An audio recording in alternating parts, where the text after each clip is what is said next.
तो कैसे हैं मेरे प्यारे साथियों। आप सभी देख रहे हैं हमारा YouTube channel open study area YouTube channel. दोस्तों, जैसा कि आपको मालूम है कि बीपीएससी जो 72 है या बीपीएससी टीआरई 4.0 जो होने वाला है, उसमें 5 ऑप्शनों वाले क्वेश्चंस रहते हैं। हालांकि इसके पहले 72 से पहले जो पीटी के एग्जाम होते थे उसमें जो है 4 ऑप्शंस होते थे, लेकिन इस बार से 5 ऑप्शन बीपीएससी के द्वारा जो है अनिवार्य कर दिया गया है। उसमें से ऑप्शन नंबर ई बहुत ही खतरनाक है, और वो खतरनाक ये है क्योंकि बीपीएससी के द्वारा यह कहा गया है कि ऑप्शन नंबर ई छोड़ने पर, याद रखें, यानी कि वह प्रश्न आपका गलत माना जाएगा और ऐसी परिस्थिति में 1/3 का निगेटिव जो डिफॉल्टर होगा आपके ऊपर दिया जाएगा।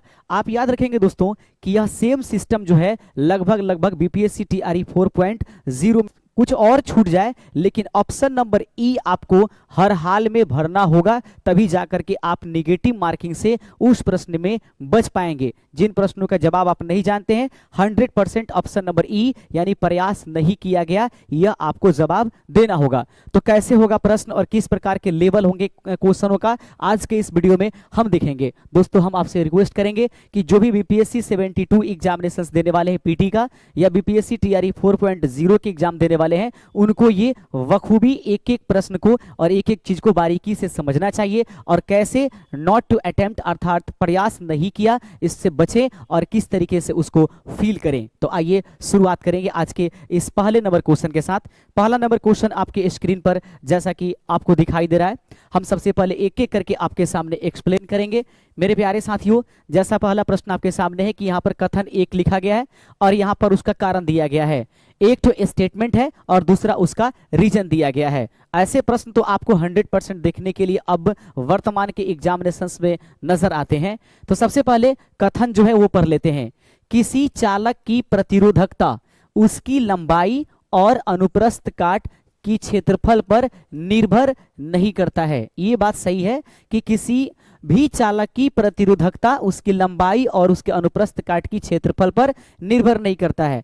अर्थात दोस्तों, उस पर यानी कि प्रतिरोध निर्भर करता है, यानी कि प्रतिरोध उसकी लंबाई और उसके अनुप्रस्थ काट की क्षेत्रफल पर निर्भर करता है, लेकिन प्रतिरोधकता नहीं। रेसिस्टेंस आपको जो है वह निर्भर करेगा, लेकिन रेसिस्टिविटी जो है उस पर निर्भर नहीं करेगा। यहां तक तो कथन सही लग रहा है। कारण समझते हैं। प्रतिरोधकता पदार्थ का आंतरिक गुण है, यह बिल्कुल सही है, और यह जो ताप और पदार्थ की प्रकृति पर निर्भर करता है। याद रखेंगे, प्रतिरोधकता किसी भी हाल में पदार्थ की प्रकृति पर 100% निर्भर करता है, इसमें कोई दो राय नहीं है। ऐसे में दोस्तों आपको लगता है कि कथन एक तो सही है और जो कारण दिया गया है वह भी सही नजर आ रहा है, और साथ ही साथ इसका जो है आर ए की व्याख्या भी करता है। ऐसे में इस प्रश्न का ऑप्शन होगा ऑप्शन नंबर ए, यानी ए और आर यानी कथन और रीजन अर्थात कारण दोनों सही है, और आर ए की सही व्याख्या करता है। ऐसे याद रखेंगे दोस्तों, दोनों कथन सही है और ए जो है ए और आर दोनों सही है, और आर ए की सही व्याख्या करता है। ऑप्शन नंबर ए इस प्रश्न का सही आंसर हो जाएगा। उम्मीद करते हैं कि पहला नंबर क्वेश्चन आप अच्छे तरीके से समझ गए होंगे, लेकिन फिलहाल देखेंगे उसमें ऑप्शन नंबर बी जो है उसमें दिया गया ए और आर दोनों सत्य है, आर ए की सही व्याख्या नहीं करता है। ए सत्य है और आर जो है असत्य है।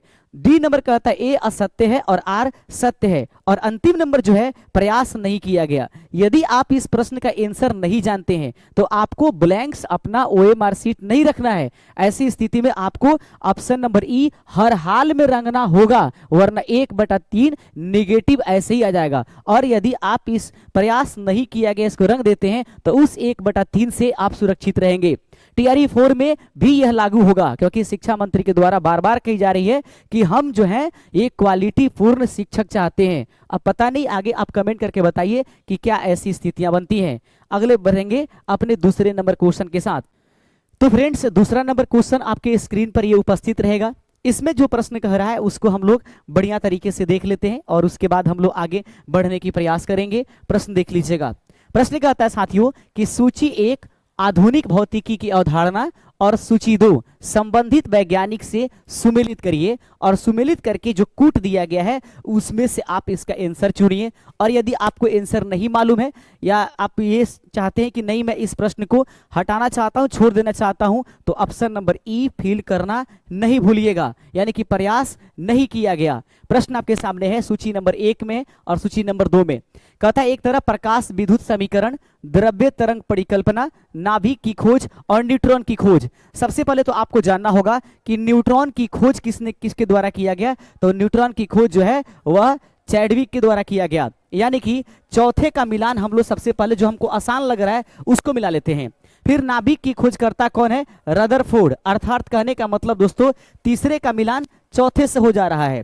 ऐसे में प्रकाश विद्युत समीकरण जो है वह आइंस्टाइन के द्वारा दिया गया है। अर्थात इसका मतलब कि एक का मिलान हम लोग तीसरे से कर लेंगे। उम्मीद करते हैं कि अब आपके पास बच गया होगा द्रव्य तरंग परिकल्पना। यह किसके द्वारा दिया गया होगा? वह ब्रॉगली के द्वारा दिया गया होगा। ऐसे में दूसरे का ऑप्शन नंबर क्या हो जाएगा? एक हो जाएगा। मिलान करेंगे, एक का तीसरा, याद रखेंगे एक का तीसरा खोजेंगे, दूसरे का हम लोग खोजेंगे कौन सा? दूसरे का फर्स्ट, और तीसरे का खोजेंगे हम लोग कितना? चौथा, और उसके बाद चौथे का खोजेंगे हम लोग पहला। ऑप्शंस में हम लोग क्लीन करेंगे, देखेंगे एक का तीसरा यहाँ पर है, दूसरे का पहला इसी ऑप्शंस में है, तीसरे का चौथा इसी ऑप्शन में है, और चौथे का जो आपके पास से दूसरा नंबर बन रहा है, चौथे नंबर का क्या? दूसरा, वो कि आपके पास इसी ऑप्शंस में है। ऑप्शन नंबर ए इस प्रश्न का सही आंसर है। अगर आपको आंसर नहीं देना था इस प्रश्न का तो आपको 100% जो है प्रयास नहीं किया गया पर आपको टिक करना ही था, यानी कि उसको गोला को फिल करना होगा। तीसरा नंबर क्वेश्चन बढ़िया क्वेश्चन है, गौर से देखिएगा। प्रश्न नंबर 3 को हम आपके स्क्रीन पर रख देते हैं। आइए ध्यान से देखिए तीसरे नंबर क्वेश्चन को कैसा रहेगा। ऐसे प्रश्न थोड़ा सा हम साइंस के क्वेश्चंस को आज देख रहे हैं और मिला जुला करके आपको ये बात समझाने की जरूरत है कि ऑप्शन नंबर ई में किस प्रकार से नए पैटर्न में बदलाव किया गया है। ध्वनि तरंगों के संबंध में सही कथन को चुनना है। ध्वनि तरंगों के संबंध में सही कथन चुनिए। ध्वनि की चाल गर्म गैसों की अपेक्षा द्रव में कम होती है, गलत है। ध्वनि की प्रबलता उसकी आवृत्ति पर निर्भर करती है, यह भी गलत है, याद रखेंगे। प्रतिध्वनि सुनने के लिए श्रोता और परावर्तक यानी स्रोत और परावर्तक सतह के बीच की न्यूनतम दूरी लगभग 17 मीटर होनी चाहिए। ऐसे में ऑप्शन नंबर सी मुझे अच्छा लग रहा है, यानी सही लग रहा है। कहता ऊपर युक्त में से एक से अधिक सही है। आप क्या मानते हैं, या आप इसको प्रयास नहीं करना चाहते हैं, यानी कि आप इसके बारे में आंसर नहीं देना चाहते हैं। तो ऐसी स्थिति में दोस्तों इसका सही आंसर ऑप्शन नंबर सी हो जाएगा, यानी कि प्रतिध्वनि सुनने के लिए स्रोत और परावर्तक सतह के बीच की न्यूनतम दूरी 17 मीटर होनी चाहिए। किसी भी प्रकार की कोई डाउट्स हो जाती है तो आप हमें कमेंट जरूर कर लीजिएगा। तो याद रखेंगे सिलेबस में एक नया जो है बदलाव नजर आया हुआ है 72 में, और यही लगभग आपको बीपीएससी टीआरई 4.0 में दिखाई देगा। जो नॉट टू अटेम्प्ट वाली चीजें हमको हमेशा बार बार ध्यान में रखने की सकता है। आइए बढ़ेंगे, अगले नंबर क्वेश्चन देख लेंगे। प्रश्न नंबर आपके पास चौथा है। प्रश्न कहता है कि प्रकाश के गुणों के संबंध में गलत कथन को चुनना है। प्रकाश के गुणों के संबंध में जो है गलत कथन आपको चुनने की आवश्यकता है। देख लेंगे, प्रकाश का प्रकीर्णन तरंग दैर्ध्य के व्युत्क्रमानुपाती होती है, गलत चुनना है आपको, याद रखेंगे। प्रकाश का प्रकीर्णन तरंग दैर्ध्य के व्युत्क्रमानुपाती है, यह सही होता है। प्रकाश का व्यतिकरण और विवर्तन प्रकाश की तरंग प्रकृति को दर्शाता है, यह भी आपको सही नजर आ रहा है। उसके बाद प्रकाश का ध्रुवन दर्शाता है कि प्रकाश तरंगे अनुदैर्घ्य है, नहीं दोस्तों, याद रखेंगे। प्रकाश का ध्रुवन यह दर्शाता है कि प्रकाश तरंगे अनुदैर्घ्य नहीं बल्कि अनुप्रस्थ है। ऐसे में ऑप्शन नंबर सी मुझे गलत लग रहा है। आगे देखते हैं कि पूर्ण आंतरिक परावर्तन के लिए प्रकाश का सघन से विरल माध्यम में जाना चाहिए। ये बिल्कुल सही बात है कि प्रकाश का यदि पूर्ण आंतरिक परिवर्तन आप देखना चाहते हैं परावर्तन, तो प्रकाश को जो है सघन माध्यम से विरल माध्यम में जाने दीजिएगा। ऐसी स्थिति में प्रकाश सघन से जाकर सघन में ही लौट जाती है। तो उम्मीद करेंगे कि जो गलत कथन था वो ये है कि प्रकाश का ध्रुवन दर्शाता है कि प्रकाश तरंगे अनुदैर्घ्य है, नहीं। प्रकाश का ध्रुवन जो है दर्शाता है कि प्रकाश अनुदैर्घ्य तरंग नहीं बल्कि यह एक अनुप्रस्थ तरंग है। ऑप्शन नंबर सी इस प्रश्न का सही आंसर हो जाएगा। बढ़ेंगे दोस्तों, आज कुछ ही प्रश्न देखेंगे। यदि आपका सहयोग मिला और आप इंटरेस्टेड रहे क्लास में तो आगे हम क्लास को जारी रखेंगे। प्रश्न देख लीजिएगा। यदि दो, देखेंगे बहुत बढ़िया प्रश्न है। ऐसे प्रश्न आपको एग्जाम्स में देखने को मिलते हैं, आपने किया भी होगा, एग्जाम्स अगर आपने देते रहे होंगे। यदि दो समतल दर्पण एक दूसरे से 60 डिग्री की कोण पर रखे जाते हैं तो उनके बीच रखी गई वस्तु के कितने प्रतिबिंब बनेंगे। नंबर्स ऑफ जो है इमेज निकालने के लिए एक फॉर्मूला होता है, उस फॉर्मूला को आपको जानना चाहिए। तो दोस्तों सबसे पहले हम उस फॉर्मूला के बारे में देखेंगे। यदि दो समतल दर्पण एक दूसरे से 60 डिग्री के कोण पर रखे गए हैं तो उनके बीच बनने वाले रखी गई वस्तु के प्रतिबिंबों की संख्या कितनी हो जाएगी। तो दोस्तों प्रतिबिंब की संख्या निकालने के 360 बटा थीटा और -1 करते हैं, यानी थीटा का मान का मतलब हुआ कि कितने डिग्री का कोण बनता है। तो यहाँ पर रखेंगे 360 और बटा में कर देंगे कितने 60, माइनस में कर देंगे 1। 360 को कटाइएगा 6 छक्का 36, 6 में से 1 घटा दीजिएगा, 6 में से 1 चला जाएगा, तो ऐसी स्थिति में दोस्तों 5 बच जाएगा। यानी इसमें कुल मिलाकर के वस्तुओं की जो प्रतिबिंब बनेगी वह 5 बनेगी। ऑप्शन नंबर बी इस प्रश्न का सही आंसर है। उम्मीद करते हैं कि ये भी प्रश्न आपको अच्छे तरीके से समझ में आ गया होगा। एक भी प्रश्न को ज़िया नहीं कीजिएगा। अगर आप इस प्रश्न का जवाब नहीं देना चाहते हैं, अपने दिमाग में बैठा लीजिए कि अगर आपको नहीं आता है और हर हाल में आप लहाना नहीं चाहते हैं, यानी कि ये कल्पना करके आंसर आपको नहीं देना चाहते हैं, तो ऐसी स्थिति में आप प्रयास नहीं किया गया पर गोला जरूर रंग दीजिएगा। आपकी निगेटिव नंबर्स बच जाएंगे। नहीं तो उल्टा सीधा अगर लगा दिए या किसी कारण बस इसको छोड़ दिए तो नहीं जवाब देने पर नहीं प्रयास किया गया पर नहीं गोले भरने से भी दिक्कत में आदमी फंसेगा। अगले क्वेश्चन हम लोग देखेंगे। अगला नंबर प्रश्न आपके सामने हो जाएगा और छठे नंबर क्वेश्चन को बढ़िया तरीके से देखेंगे। उम्मीद करेंगे कि छठा नंबर क्वेश्चन भी आपको बेहतर तरीके से समझ में आएगा, इसमें कोई दो राय नहीं है। आइए प्रश्न देख लेते हैं। प्रश्न कहता है कि जड़त्व आघूर्ण, देखेंगे प्रश्न बढ़िया से। जड़त्व आघूर्ण यानी कि मोमेंट ऑफ इनर्टिया का एसआई मात्रक क्या है। जड़त्व आघूर्ण का एसआई मात्रक निम्नलिखित में से क्या है, यह प्रश्न आपके सामने है। तो केजी मीटर है या केजी मीटर प्रति सेकंड है, केजी मीटर स्क्वायर है या केजी प्रति मीटर क्यूब है, या आप इसको प्रयास नहीं करना चाहते हैं।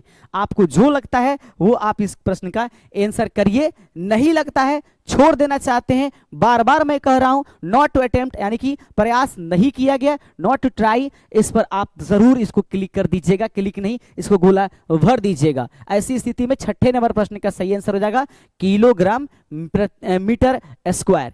किलोग्राम मीटर स्क्वायर इस प्रश्न का सही आंसर हो जाएगा, कोई दोहराए नहीं है। अब तक हम लोग 6 क्वेश्चन देखे हैं। साइंस के क्वेश्चनों को हम लोग देखेंगे, इंपॉर्टेंट होगा, याद रखेंगे, और ऐसे प्रश्नों से आपको लड़ना जरूर चाहिए।